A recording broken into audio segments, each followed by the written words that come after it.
On a whim, I decided to run from the office to the house, a distance of about 2 miles. I received some unfinished work materials, which upset me, so I quickly changed into more comfortable clothes and went for an impromptu run. I changed out of jeans and a work shirt into shorts, a t-shirt and sneakers, put on sunglasses and a headband, and then hit the road. My goal was to pick up several newspapers from home, about 20 pages in total. As I approached my house, which was about half a mile away, I noticed a man 200 yards ahead of me. It seemed strange to me because this path usually led only to my house and was rarely used by other people. The path ended at a cliff that led to the back of my house, and it was possible to assume that the man standing in front of me was heading straight for him. Quickening my pace, I rounded the corner and saw a man standing at the back door to my patio. I watched in disbelief as he easily opened the unlocked door. As I stopped to think about what I had just witnessed, I remembered that my wife, Alice, was working at home that day. Without hesitation, I hurried to the door but found it locked. With a sense of urgency, I took out the key and quickly unlocked the door.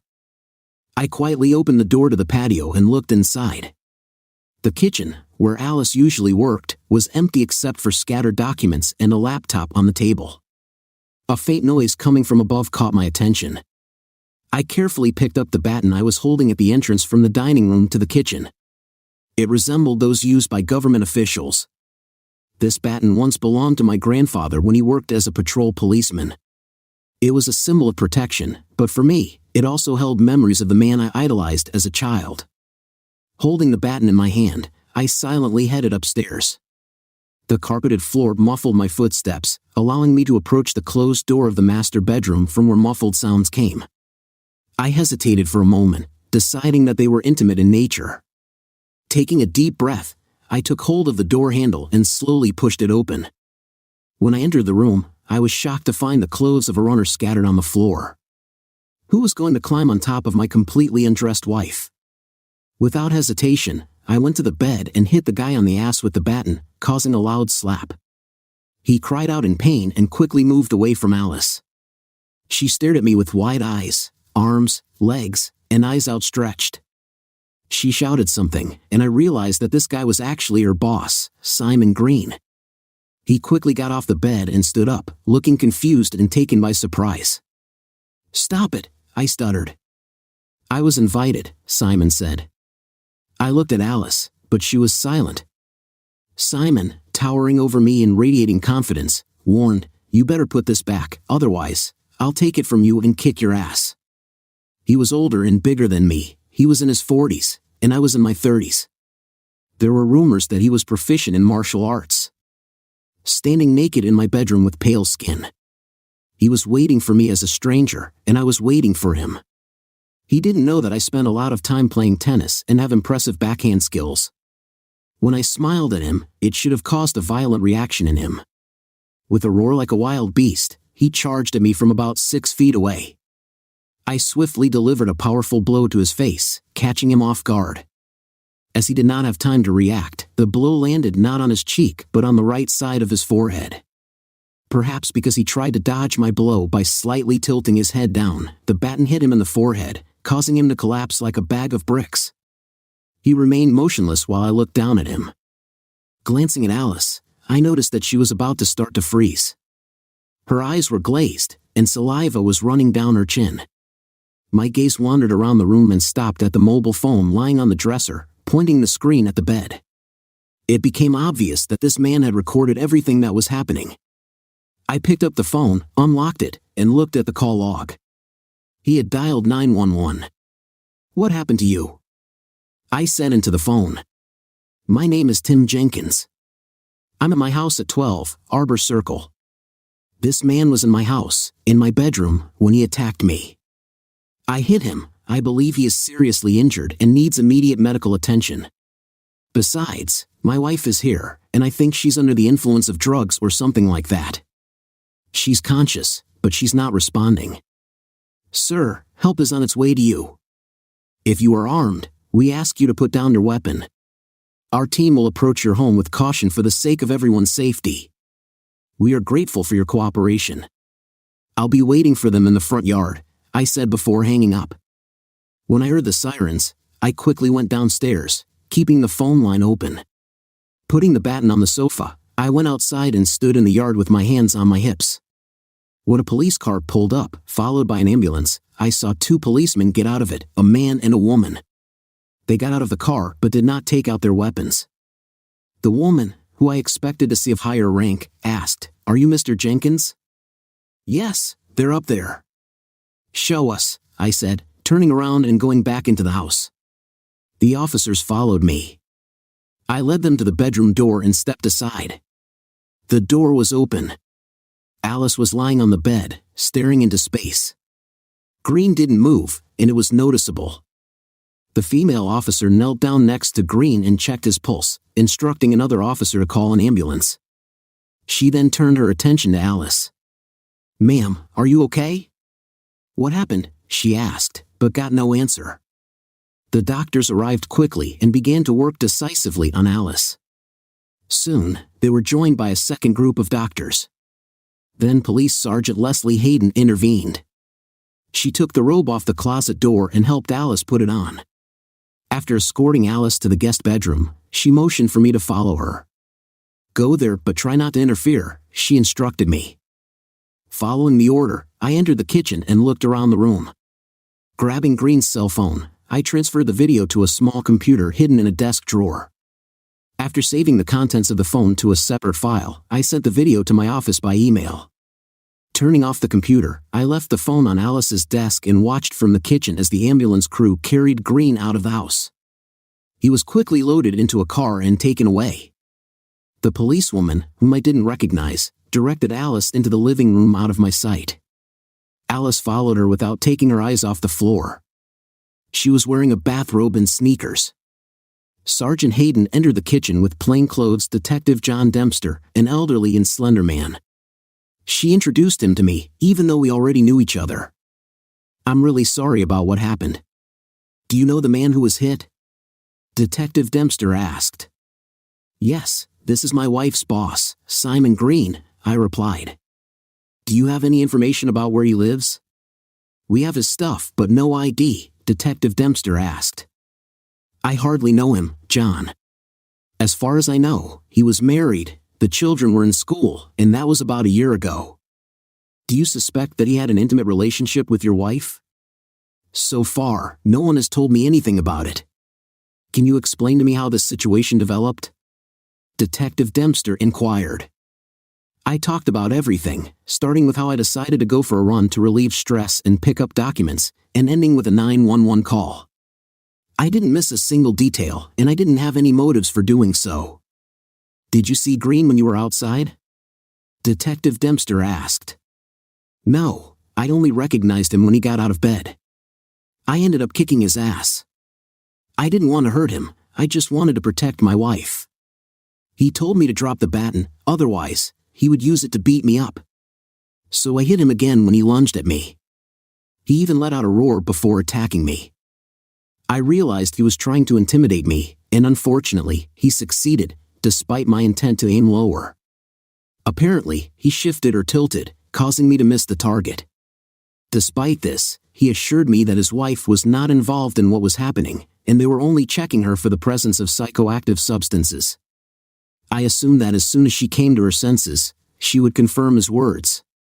Continuing the conversation, I mentioned that the cell phone belonged to Green and that there may be a video recording of this meeting on it. While he was downstairs, I used it to call the rescue service and then left it open when I went outside to wait. Dempster asked the crime scene technician to open the phone. I asked how Alice was feeling. "I'm not sure," he replied. "Let's go check on her." Sergeant Dempster and I entered the living room where Alice was sitting with a uniformed officer and a medic. Dempster asked the doctor what happened to Mrs. Jenkins. The doctor explained, "We're taking her to the county hospital as a precaution because she seems to be in shock." Alice's vital signs were stable. When I looked at her, she met my gaze, and a tear flowed from her right eye. "I'm so sorry, Timmy," she whispered before slipping back into unconsciousness. I called her, but she didn't answer. Soon she was taken away by ambulance. I quickly changed into fresh clothes and followed her into our car. The police were at the house, but I was told that they would cordon it off before leaving. I contacted Alice's parents, who lived in another state about 2 hours away, and briefly explained the situation to them. I promised to keep them informed of the news from the hospital. Alice and I tied the knot when she was only 21, right after we met in college. At that time, I had almost graduated from law school. Alice quickly found a job at Simon Green Insurance Company, where he was one of 3 owners of a large enterprise. Gradually, she moved up the career ladder, working her way up from a clerk to an administrative assistant. She was hired by Green's department, which dealt with housing and cars. I accompanied her to corporate events and never suspected that there was anything between them. It was the first time I was introduced to the Green family. She had been working for the company for more than 6 years. Until today, I thought our marriage was solid. I had no reason to believe that the relationship I witnessed was not consensual unless he somehow manipulated her or drugged her. This situation is likely to lead to the breakup of our marriage. I couldn't understand how he could have drugged her, given the circumstances. I assumed she was waiting for him, probably naked, and left the back door open. I wondered how often this had happened before. I adored Alice. She was beautiful, happy, and caring. Our intimacy was complete, even when I was busy. We found time for each other, especially on weekends, since I practically stopped conducting criminal trials. My work has become more routine. I couldn't understand what I was witnessing. Green turned out to be a big man, but on closer inspection, it could be assumed that his size would not have a significant impact on the situation. However, I only glanced at him briefly. Later, Simon Green's wife appeared in the hospital waiting room. I recognized her, but she didn't seem to recognize me. I left it as it was and asked about Alice. I was allowed to go to the room where she was staying. When she was asleep, I couldn't help but look at her, feeling completely lost. I was trying to come to terms with the fact that she had caused us both such pain. Before making any decisions, I needed to understand what had happened. Suddenly, a beautiful woman in a white robe entered the room. "I'm Dr. Moore, and you're her husband," she said. I nodded silently. "What's wrong with her?" I asked. The doctor explained that she had suffered some kind of mental trauma that led to a shock reaction, causing her to lose consciousness. She didn't go into a daze. Most likely, when she wakes up, she will come to her senses and return to normal life. How soon will she wake up? It can take anywhere from 3 to 4 hours, depending on the dose administered. Thanks. I'll be there, I promise. Good. When she was about to leave, I stopped her. What about Simon Green? How is he doing? Do you know him? No, we just know each other. I probably shouldn't tell you, but he's in a coma right now. He was on medication when he talked about his serious head injury. She left the room. I couldn't stop thinking about Green and began to believe that I was to blame for his condition, but now I'm not sure about that. I contacted Alice's parents and told them about the situation. They were going to come to us, but I convinced them not to do it. Instead, I told them that Alice might have had an intimate relationship with her boss, and that we needed to talk about it. She's been on my mind for the last few months. She seemed to be in a different state, in anxiety. Tim, please give her a chance to clarify everything. I assure you I will do so, but as expected, it won't change anything. We'll have to wait and see. I tracked down Mrs. Green and found her in the waiting room of the intensive care unit. I approached her and greeted her. "Hello, Mrs. Green. Can I talk to you?" "Yes, do you want to say something?" she replied. "No ma'am, I'm Tim Jenkins. My wife, Alice, works for your husband's company. They seem to be in a relationship." The woman was tall, slender, with brown hair, and appeared to be about 30 years old. "Ah, so you're the guy who hit him," she said. "Yeah, I'm sorry, but I'm not sorry," the woman admitted. She mentioned that Simon had been acting strangely lately, which made her suspicious of his behavior.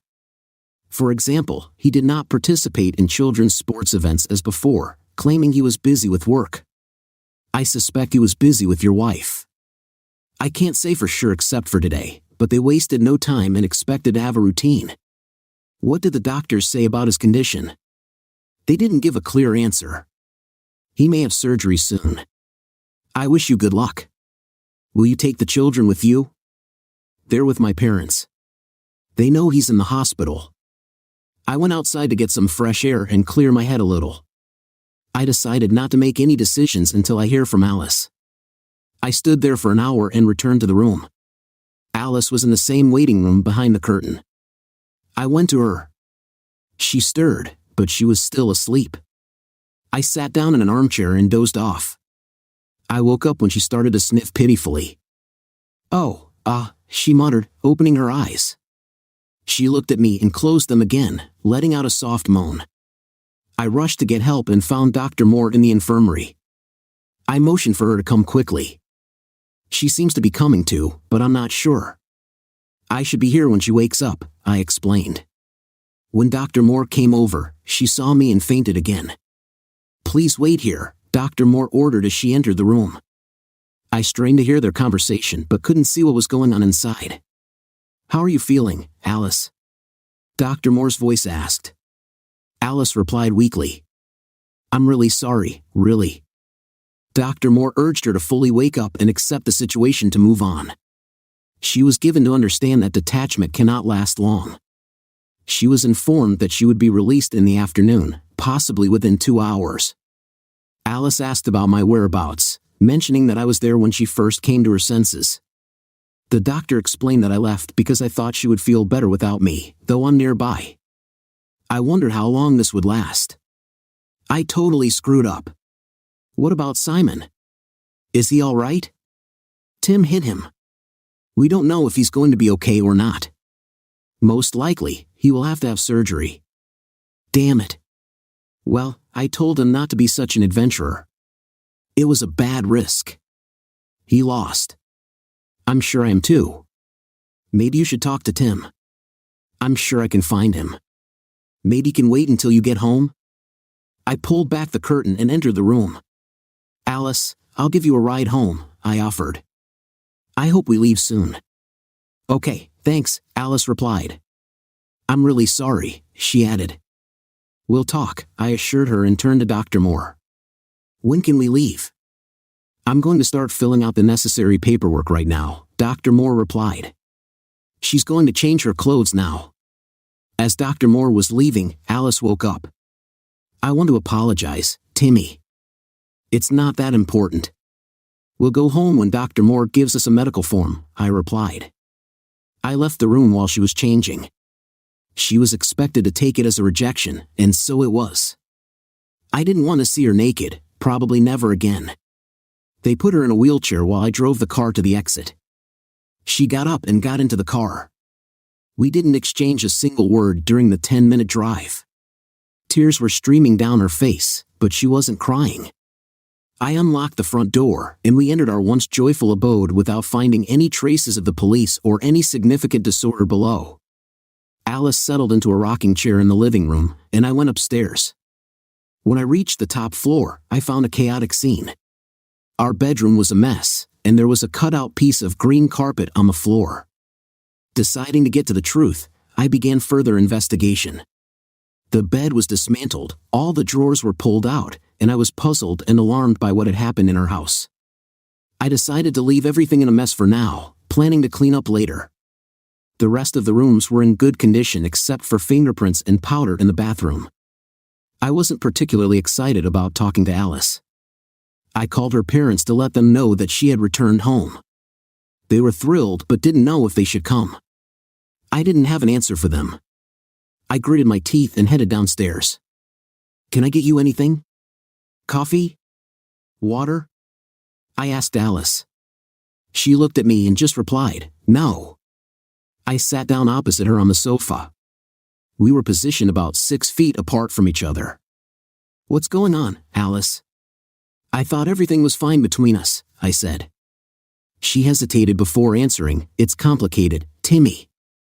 I've been working for Simon for many years, and I've always admired him. But recently, he started flirting with me. He made obsessive comments about my appearance and even touched my arm or shoulder. It took me by surprise. Then he invited me to lunch. But didn't you think about all this, about this big change in attitude? Didn't it seem strange to you? Maybe a little, she lowered her eyes. I was flattered, and he's quite attractive. I was curious. It took me a while to admit it. So, you knew he was trying to seduce you. And what did you decide? Let's see what happens. She lowered her head into her hands, but then looked up again. And then what? At that moment, I was sure that we had problems because she was not deceived and was not hooked on drugs. She wanted it herself. We went to dinner. I asked him why he decided to show his feelings now, after all this time. He explained that he had always felt me from the very beginning but had hidden it. Those were his exact words. Alice, why? What is there about me that made you accept this? Timmy, it's okay. He expressed his strong desire for me, claiming that he wanted me more than anyone else. I was ordinary to you but new and exciting to him. That thought alone turned me on. Why didn't you discuss this with me? How could I admit that I was thinking about infidelity? I never thought about it for the excitement. How many times have you had intimacy, Alice? Not once. Today was supposed to be the first and only time. But then you showed up. I was scared when I saw you. Your expression was cold and indifferent. After you beat him up, you looked at me with contempt, but not with anger or hatred. It's like nothing has changed. It was a short moment before you hit him with a baton. I thought the police should have questioned me first. When I spoke up, to hell with them, I had no choice but to act. He rushed towards me. I watched it all in one swift and decisive moment. Alice, it's hard to believe that this is the first time. I've seen him coming through the back door. The door was unlocked, which allowed me to quickly get inside and go upstairs. There, I found you both naked, and he was inches away from making love to you. It was obvious that you were both ready to participate in this. It doesn't seem like this is the first time you've done this kind of thing. No, Tim. Simon and I kissed in his car just 2 days ago. We tried our hand, but I didn't let it go any further. I informed him that he can visit our house as soon as you leave for work. It all seems incredible. If you saw what I saw, what would you believe? You have to believe me, or maybe you don't. I do not know how to make you believe what I am saying, and now I will never be able to trust your words. What should I do, Tim? I care about you. I have no sympathy for Simon. His strength and assertiveness fueled my desire. It was clear that he wanted me as I wanted him. Alice, I need time to think about our situation. If we act according to our desires now, it will only lead us to divorce. The picture of what I witnessed is etched in my memory. Please know that I love you despite the pain you're going through, she confessed through tears, turning away. I headed upstairs to my home office. Looking through the contents of Green's phone, I found that over the past 2 months, Alice's phone had received a lot of calls, all of them in the evening. Green wasn't supposed to call her during office hours. There were also text messages discussing the lunch arrangement, and according to them, they had been meeting for lunch twice a week for the past 5 weeks. Considering that Alice worked from home 3 days a week, it turned out that she met with Green every day when she came to the office. She had lunch with Green. I decided to watch his video. It all started when he followed Alice up the stairs. She was wearing a short robe. She entered the bedroom and immediately knocked him to the floor. The video was interrupted for a second when he put the phone on the dresser and pointed to the bed. You're beautiful, Alice. That's exactly how I've always imagined you, he said. Thanks, she sighed. She sat down on the bed. He took off his shorts and shirt. He was excited. Right now, I only want you, he said decisively. Alice lay on her back and waited impatiently for him. Come on, I'm ready for this, she urged. He jumped on the bed, but before he could do anything, I intervened by opening the door and hitting him. The sound of the impact was pleasant and accompanied by his cries of pain. I continued to watch what was happening until I finally dialed the emergency number. After watching the video, I was skeptical that Alice was telling the truth about this being their first time. She was expected to be looking forward to an intimate moment with Green, despite her statement that it could only happen once. I doubted it. Considering that he was her boss, it was hard for me to believe that this could be an isolated incident. I left and informed Alice that I needed to get back to work to finish closing the office. By that time, it was already late in the evening, so I quickly ran back. I didn't give a damn about Alice's feelings anymore. Instead of feeling depressed, I was overcome with anger. I quit my business and went for a run, thoughts of divorce spinning in my head. I studied the laws of our state and found that adultery is a valid reason for divorce, although it is rarely mentioned. No one was to blame for this situation. If after 6 months of separation, we signed an agreement on the division of property, then we could proceed with divorce. But if one of us refused to sign the agreement, the process would be delayed, possibly for 18 months. I was unsure whether to end my marriage with Alice, but I was sure that a divorce was necessary. I carefully prepared an agreement in which I set out the terms of separation. We would live separately, share finances, and take care of ourselves. The agreement also stipulated that there would be no intimate relationship between us. The most important thing is that we both promised to comply with these conditions. We should not engage in intimate relationships with other people. This would allow us to let the other person go, leading to a quick divorce. I made 3 copies of the contract and left. When I got home, Alice was in the kitchen cooking dinner. There was only a small amount of spaghetti with meat sauce and salad. She was wearing a tracksuit, no makeup, and barefoot. She looked at me timidly when I entered. "It smells delicious," I commented. "Thank you," she replied. "Can I help you with something?"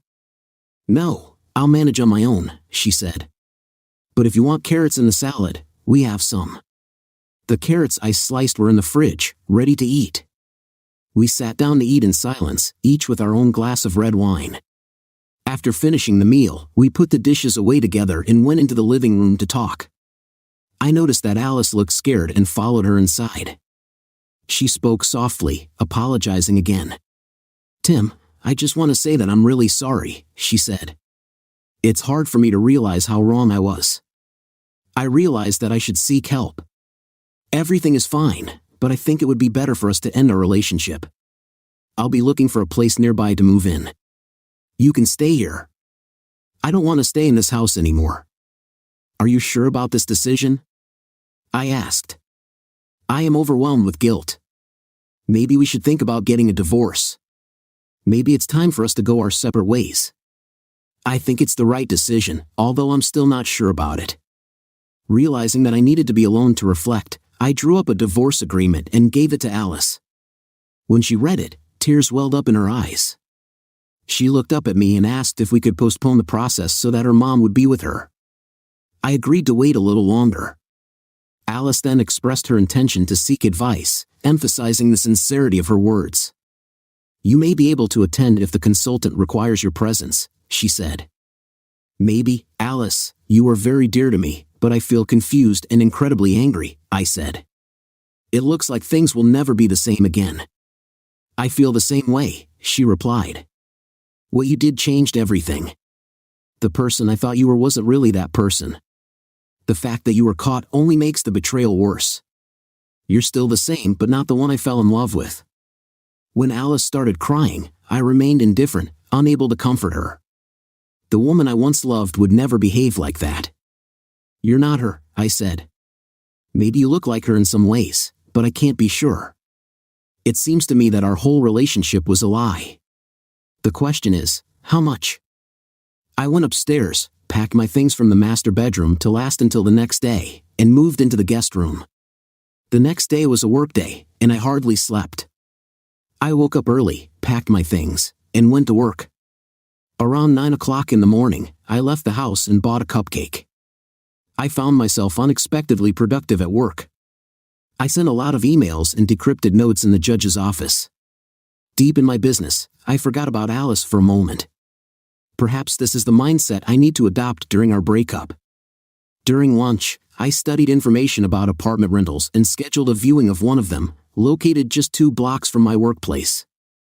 The day passed quickly, and on reflection, I realized that my busy schedule might have been a way to distract myself from the current situation. I started walking home, and at about 5:30 p.m., we rented a 3-bedroom house. The lease was due to expire in 2 months. We lived there for 4 years, and this place became practically our home. But now it's not for me anymore. I got off the treadmill and went through the sliding back door. Just like the day before, Alice was cooking. There was stewed fish on the stove, and it smelled wonderful. She was a very good cook. I greeted her when I entered the house. I looked at her while she was cooking fish stew. I smiled back at her. "Thank you," she said. "I'm going to rearrange it now," I replied. While we were enjoying the meal, Alice mentioned that her mom was coming on Saturday. She asked if I had already found a place to live. "Maybe," I replied. "Tomorrow, I will inspect the apartment. We will be able to sign the lease agreement in the evening." I informed her that I would not be home on Saturday. "It doesn't have to be like this, Tim," she pleaded. "I promise it won't happen again," Alice pleaded. "No," I replied firmly. Obviously, promises are often not kept. She was looking at me, her expression serious, with no tears in her eyes. "You're letting your resentments cloud your judgment," she said. "What is the best thing for me to do? Should I ignore your betrayal? I can't do that. Even if you want to try to make amends, it's worth trying to forgive instead." She asked for forgiveness, but I wasn't sure if I could really forgive her. One thing I know for sure, I will never be able to forget what you did, what I saw in the video. I can send you a copy by email. God, Tim, she began to sob. I didn't want it to hurt, just so you know what I saw. Maybe someday you'll forgive me. For interrupting, you ran away, I said. Ran up the stairs. I cleaned everything up. I rented an apartment. It was a studio apartment with a wonderful view of the jogging track and a small park. It was halfway between work and my former home. The room was empty, there was no furniture. I arranged for the delivery of a double bed, sofas, and armchairs. It was expensive but necessary for comfort. Sitting after lunch, I thought about various topics. I've come to the conclusion that I probably don't love Alice anymore, but I had a friend who worked for the same company as her, Michelle Davis. Michelle and I were college classmates and were in a relationship before I met Alice. I broke up with her when I started dating Alice, and she started dating a frat boy. Despite our past, we remained friends and kept in touch. I remembered it seemed to me that Michelle was a little impulsive, especially when she quickly started a relationship with a frat boy. But soon she was done with him. Michelle studied law with me and eventually married her classmate. Now she has a little son. Apparently, it was a strong marriage, which proves my ability to read people. When I called her, Michelle answered, surprised that I could hear her. "Tim," she said. "How are you?" I mentioned the incident with Green, saying it was self-defense. Then Michelle invited me to lunch, which I agreed to. The restaurant was a few minutes away from home where we greeted each other, hugged, and sat down at the table to make an order. While we were waiting for food, Michelle asked me to tell her side of the story, which I did. She was someone I trusted, and I found that I still trusted her. When I finished my story, she said, "I've heard rumors about Simon Green, that he's gone off the rails and is probably going to get a divorce. I also heard that Alice is dating him." I didn't believe it. "What did you hear? What did you see?" For example, lunch, office meetings, everything else is guesswork. Nevertheless, it seemed strange to me that I began to see Green more often than usual. He seemed to be constantly looking for someone to sleep with. The girls from the office were overjoyed. So Alice wasn't the only one? Maybe not, but it was expected that she was the main target. They saw each other every day. No offense, but why didn't you call me? I thought about it, but I decided that she wouldn't do anything, and calling you could cause a lot of trouble. What are you going to do? I rented an apartment and drew up a separation agreement for 6 months. But I'm not sure about the current situation. I hope you'll take her point of view into account. What else can she say? She has already apologized and promised not to repeat her actions. But is it enough? This is a difficult decision. By the way, how are you? Big Bill and Little Will? Little Will is doing well at the age of 3, full of energy and enthusiasm. Soon he will start going to kindergarten. And you, Tim? You don't need to hear about my problems, yours are much more serious. I'm here to help if you need me. I could use a break from them. He has to travel a lot. Sometimes when he returns home, he becomes different, not the same as before. Now that I've heard about Billy, it's got me thinking. But I've just decided to take active action. Michelle, what does this mean? Could you tell me more about it? He's a good guy. We are one family, but I need a little bit of confidence. Just ask him. Talk to him. You both know how to talk. Find out everything. Tell him how you feel. I'm worried about it. He may take it as something that I don't trust him. And you, just be gently diplomatic. Maybe. Thanks. I hope you and Alice can handle this. I was never a friend at school, you know why. But I thought she was right for you, after all.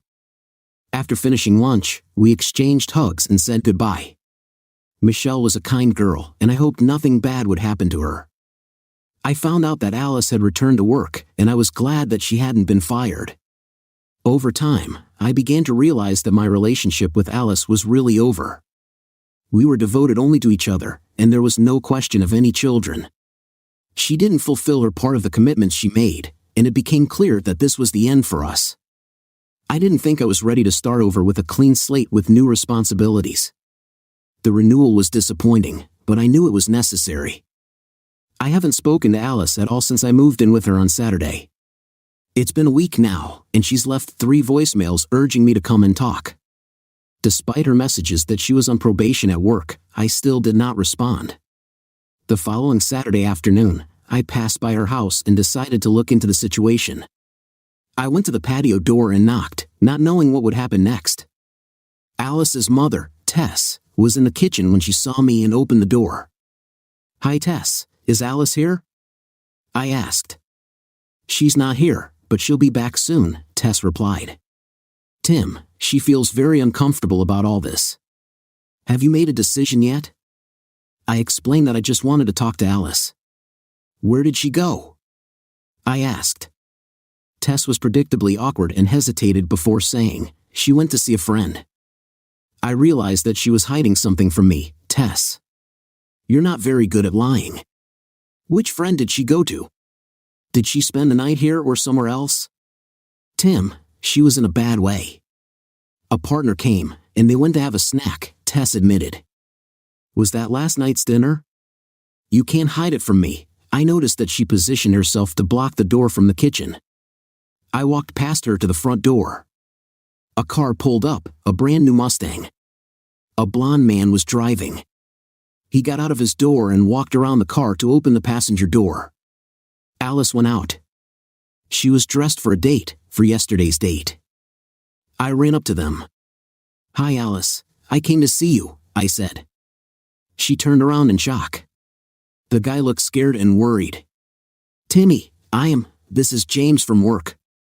You were at his place last night," she stuttered. I was calm, but something in my voice must have scared them both. James began to move away from the side. "Dude, I don't want any trouble," he muttered, trying to defuse the situation. "I was just trying to be helpful." "That's a lie. You got exactly what you wanted. If you stay here a little longer, you'll get more than you expected," I said. He was younger and the same height as me. I saw him straighten up and look offended. Alice screamed, begging him, "James, please leave." "Whatever you say, Alice." "The emphasis is on you," James replied. He laughed, quickly got into the car, and drove away. I turned to Alice. "That's all you can do. You didn't last a week. The contract says no attraction. I will refer to this point. I will arrange for the papers to be handed over to you as soon as they are ready. I'm sorry, Tim. I'm weak, and I needed support. And I knew that you and I had broken up. But I love you, even if I don't deserve it. I think you just need a new kind of love to get the thrill that you missed last week. How loose you've become. We don't need to keep in touch anymore. Hire a lawyer." I went out, walked along the path, and headed home. It was an obvious choice for her, but it took me by surprise. We've been together for a while now, but she's never acted like this before. She was beautiful, and it was no wonder that men paid attention to her. I couldn't understand why she had suddenly succumbed to their advances. When I got to my room, I accepted that she would always be a mystery to me. Maybe I'll turn to her mother for answers. I had a rare opportunity to talk to Tess alone. It's been about a week since my last visit, and I managed to sneak into the house while Alice was probably at work. I knocked on the terrace door, and Tess let me in. "Why are you here, Tim?" "What's the matter?" "What is it?" she asked. "I wanted to find out what happened between us, and I thought you might know something. We were doing well, and then she suddenly changed." "Do you know why?" I asked. "Maybe," she replied. "I think she had self-esteem issues in high school. Alice didn't attract the attention of many boys. She lacked curves and had a slim figure, while her two friends quickly blossomed and became popular cheerleaders. Alice found herself falling behind in the popularity race, and her friends were moving away from her. But everything changed when she turned 17. Suddenly, she got fat in all the right places, and her pimples disappeared, attracting the attention of guys who hadn't paid attention to her before. She went to prom with a football player and lost her virginity. She was 18. She was working that summer, but every night she went on dates with her friends and boyfriends. I was afraid she would get pregnant, but she was taking pills. I was worried about disease, but as far as I know, this did not happen. I said that when we met in college in our freshman year, she didn't look like a loose girl. She always seemed normal to me, but she had more experience than me. She told me what she likes and what she wants. I liked it, but since we started dating, she has never lost her way. Still, Tess paused and asked me, "Did you talk about children?" "Yes, we were going to have them soon, and now it's all gone." Well, maybe she was afraid that if she got pregnant, men would stop liking her. I think she contacted her boss because he was stalking her, and she needed guarantees. That's the best I can guess. What about the guy with the Mustang, a young man with a fancy car? For the same reason, he wanted to prove that she was still desirable to him. Here are the corrected paragraphs. The divorce was finalized without any problems, and Alice moved out of our rented apartment. After the trial, she moved to a new apartment closer to her job on the other side of the city, cutting off all contact with me. When it was time to file for divorce, I suddenly bumped into Alice in the hallway. "Invite me to lunch, Tim." "I have something to say," she said. "Good," I replied. We went to Red Lobster. I ordered a snack, and she had soup. She looked at me when we placed the order. "Tim, I really ruined your life." "I went to a psychologist," she said. "I was afraid of children, but I didn't know. I think maybe I was just born a fallen woman. I really wanted Simon to make love to me. I'm really sorry. I'll probably never understand. Alice, he's not that much of a ladies' man." "What happened to him?" I asked. "He didn't die, and I didn't hear anything else. He returned to work part-time. He walks with a cane and hardly uses his right hand, and his wife divorced him. Good for her, I think it was cruel. You really ruined his life, Tim, and you, too, ruined my life," she said. "I guess not as much as you ruined your own life. By the way, how are you doing now?" I asked. "I can make love as much as I want with most of the men I meet, and I really like it. I'm getting very hot and passionate. When this happens, I have to do something about it. I do not know why this started happening to me again. Simon reminded me of the guy who invited me to prom and then took my virginity. Maybe I wanted to go back to those glorious days. You can engage in intimacy for your own pleasure." "Don't be cruel," she said, laughing. I really didn't want it to be funny, but I understood the humor and laughed with her, I said. She said, "A new man always turns me on," pausing. "Anyway, I really miss you in family life. I haven't found a single guy who's better than you in bed. Maybe one was just as good. It's bigger, but you and I got to know each other so well. You could always satisfy me very much." I was a fool, I admit. Right away, our conversation about her promiscuous behavior made me tense up. I didn't try to hide it from her, and she noticed it. "I see you still find me attractive, Tim. I'm available to you at any time," she said, humming a song. "Just say my name, and wherever I am, I will come running to see you again," she smiled at me.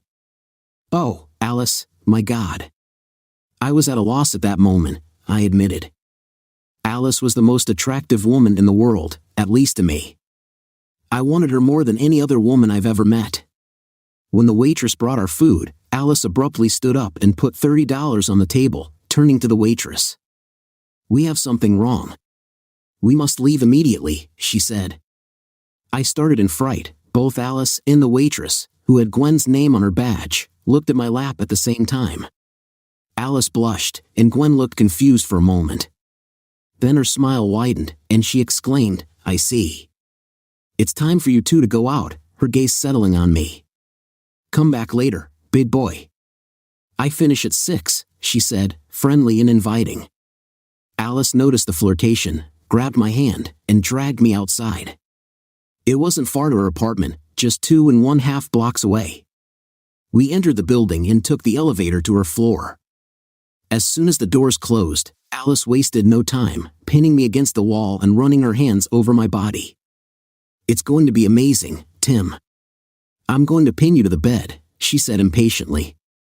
It felt like my heart was pounding wildly as I tried to catch my breath.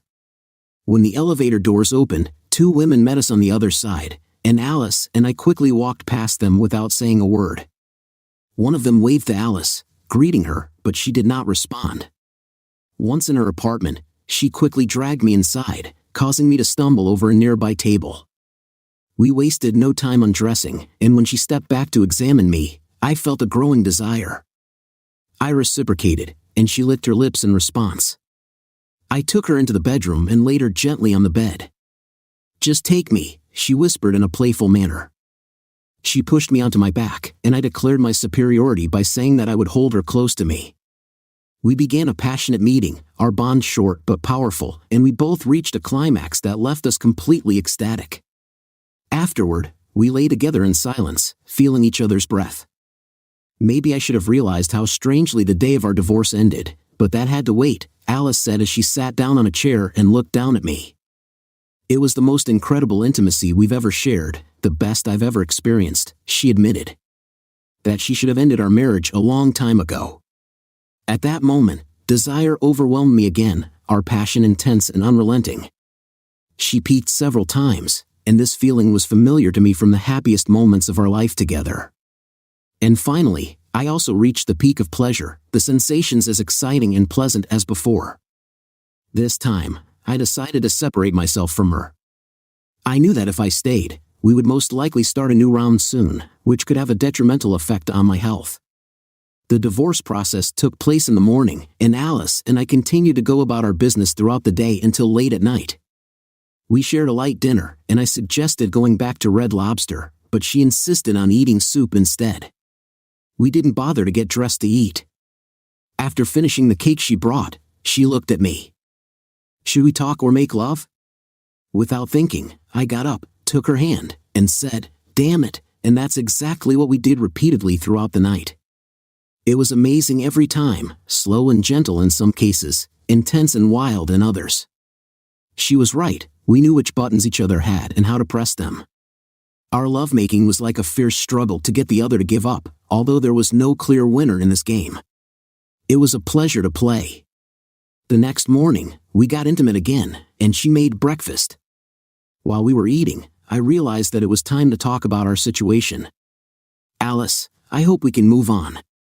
The passion we shared during the divorce surpassed the passion of the honeymoon. "Timmy, now I understand that getting married was a mistake. I believed that I could fulfill my promise to be faithful only to you, but now I see that this is impossible. I want to make it clear that I don't want you to leave my life. When I sang the James Taylor song, that's exactly what I meant. But maybe the time will come, Alice, when I want to settle down and start a family. Perhaps it was this desire that led you to other men. I like being intimate with you, you're amazing, and you'll probably always be the best partner I've ever had. I believe that we can continue this relationship until one of us decides to end it. So let's keep it up for now." We spent the whole weekend lying in bed, taking only short breaks for food, showers, and the toilet.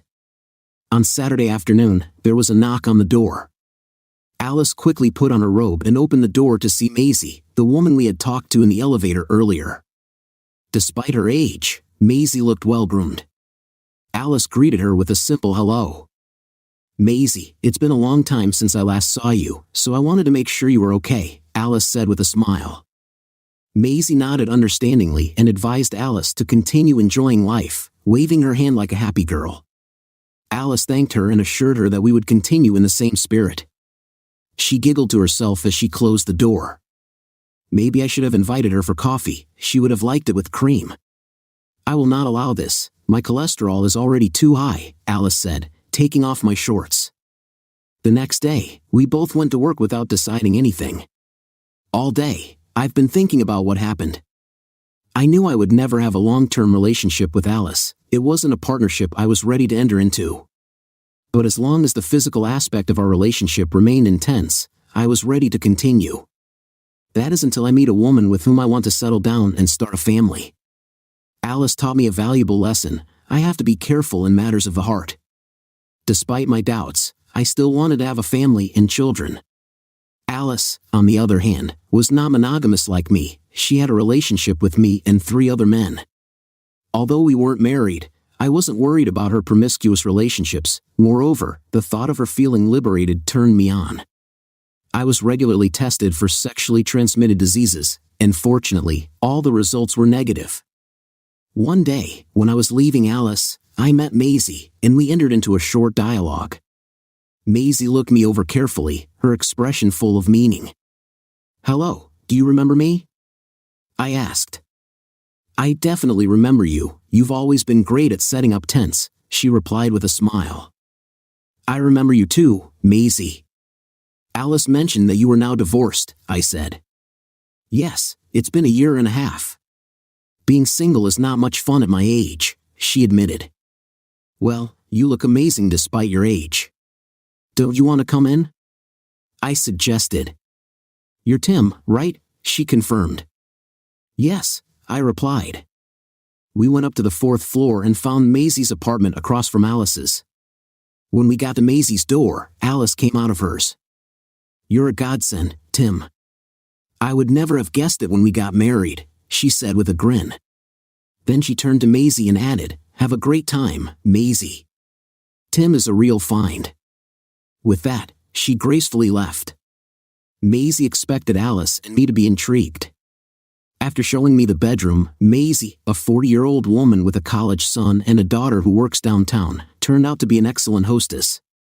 I really enjoyed spending time with her, both in conversation and in bed. Promising to keep in touch, I left the next morning feeling satisfied. One day, walking past the courthouse, I wondered about the other women living on the 4th floor, but I couldn't find out anything. It was a pleasant memory for me. Her expression became confused. It dawned on me when I remembered her name, Gwen, the waitress. "You're Gwen, right?" I asked. She nodded, blushing, remembering how she served us at Red Lobster. "I can't believe I forgot," she confessed. "I wasn't paying attention to your faces." I introduced myself as Tim and asked if she still worked there. She explained that she now worked part-time and also moonlighted as a model. Gwen was a beautiful blonde with a slender figure, captivating blue eyes, and graceful hips. "I remember you asked me to meet you at 6, but unfortunately, Alice and I spent the whole weekend together." "Do you meet regularly?" she asked. "Not really. In fact, the day we met, we had just come from the court where the decision on our divorce was made. Surprisingly, it was waiting for us with renewed vigor, as you saw for yourself. It's a little weird, isn't it? But yes, we're dating now. Undoubtedly, in some ways, we are compatible and in some ways, we are not," I explained. She smiled at me. "Maybe you should ask me out on a date. I'm not working today." "I like your words. Can we have dinner at my place tonight? I'll cook." "I'm looking forward to it, Tim." That evening she arrived at about 6:30 p.m. She looked amazing in a short evening dress and sandals. I made us fried chicken and rice. We were talking. At the age of 25, she worked part-time as a model for clothing magazines and as a waitress to make ends meet.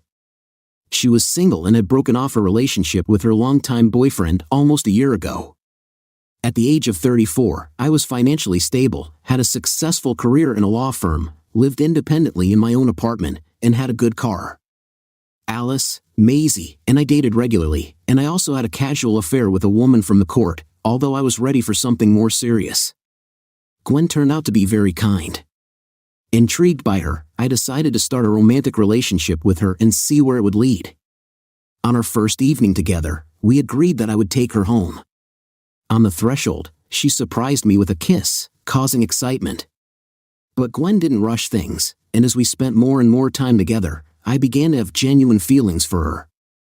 Her beauty and intelligence captivated me, and I believed that she reciprocated my love. On the third date, we finally shared a moment of intimacy. It was a special experience, and I felt a deep connection with her. At that moment, I decided to end my relationships with other women in order to focus only on Gwen. A few weeks later, after a night of intense lovemaking, Gwen and I lay together in silence. Our relationship wasn't always filled with tender moments. Sometimes we both craved a rougher intimacy.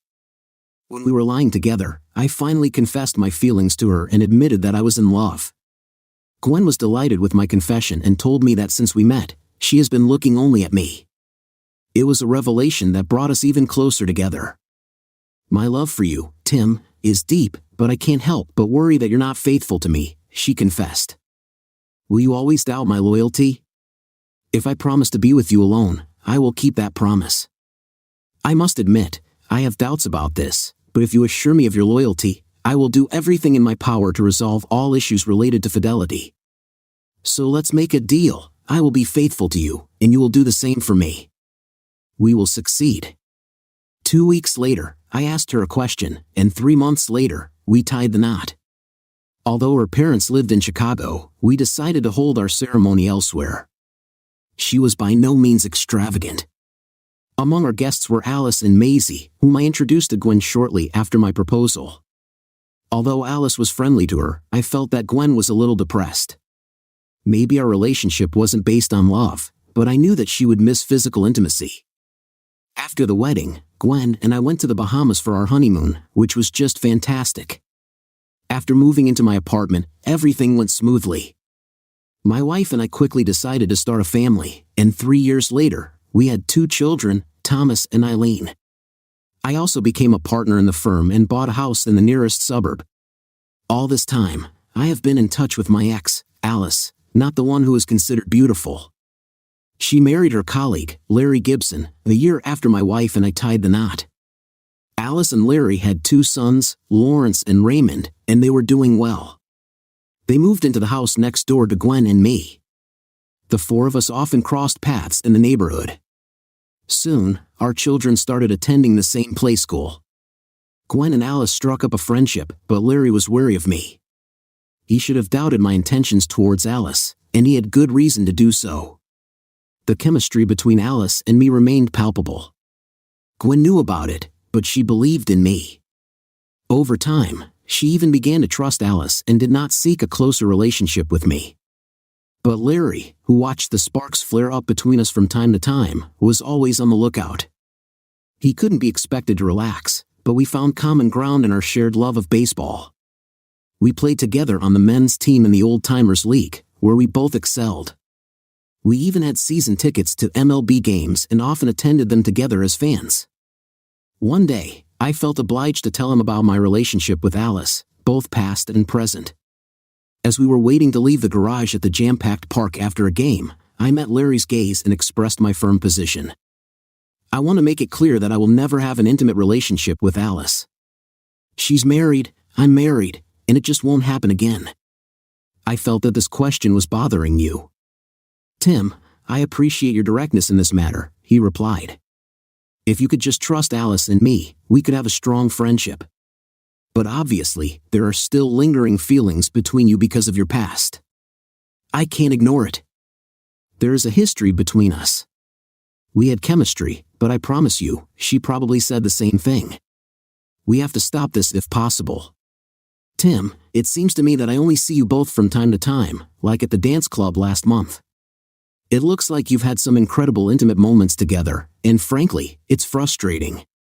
I often wonder who she fantasizes about during our intimacy, about me, about you, or maybe about some famous actor.